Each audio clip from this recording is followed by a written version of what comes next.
Hi friends, అందరికీ నమస్తే అండి. నిన్నైతే సండే కదా, సో మా బావ అయితే చేపలు వండుకుందామని చెప్పేసి అన్నారు. లైవ్ ఫిష్ అయితే చెరువు దగ్గర నుంచి తీసుకొచ్చారు.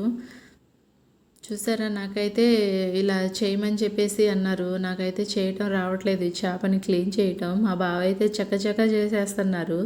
అసలు ఎంత స్పీడ్గా చేస్తున్నారంటే చాలా స్పీడ్గా చేసేస్తారు ఆయన.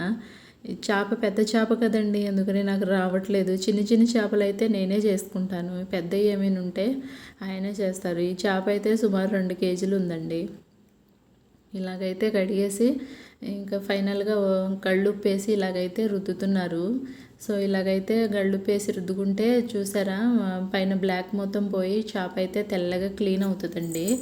ఇలాగైతే క్లీన్ చేసుకున్నాక ఇంకా ఇట్లా ఈకలు ఉంటాయి కదా, అవైతే ఇలా కట్ చేసేస్తున్నారు. కట్ చేసేసాక ఈ చేప అయితే ఇలాగైతే కట్ చేసుకోవాలండి. కట్ చేసుకున్నాక ఈ లోపల పొట్ట పేగులు కూడా మంచిగా ఇలా తీసేసుకోవాలి.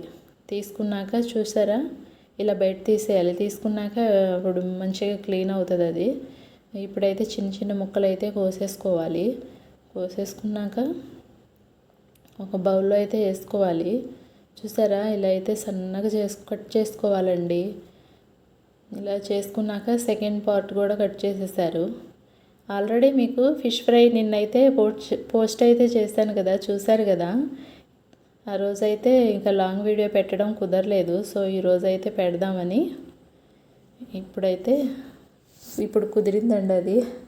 ఇలాగైతే కడుక్కోవాలండి, 2-3 సార్లు కడిగి ఇంకా లాస్ట్లో అయితే గళ్ళుప్పు వేసి కూడా కడుక్కొని పెట్టుకుంటే నీట్గా క్లీన్ అవుతుంది. కర్రీ ప్రాసెస్లోకి అయితే వెళ్ళిపోదాం.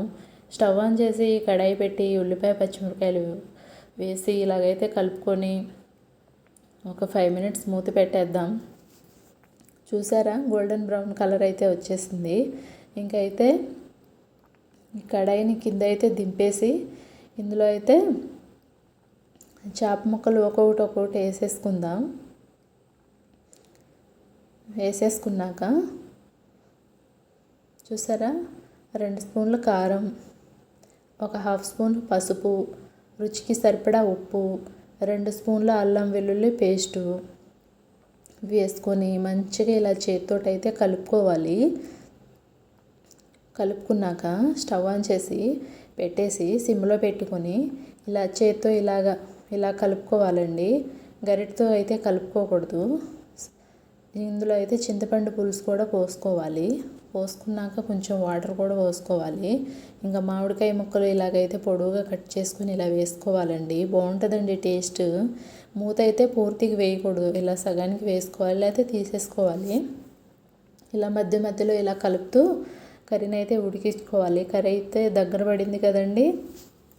ఇంకా ఇంట్లో ప్రిపేర్ చేసిన మసాలా పొడి ఉంటుంది కదండి, గరం మసాలా, ఇంకా ఫైనల్గా అది వేసి ఇలా కలుపుకొని ఇంకా కర్రీ అయితే అయిపోయింది. స్టవ్ అయితే ఆఫ్ చేసేసాను. Thank you friends, watch this video, please subscribe.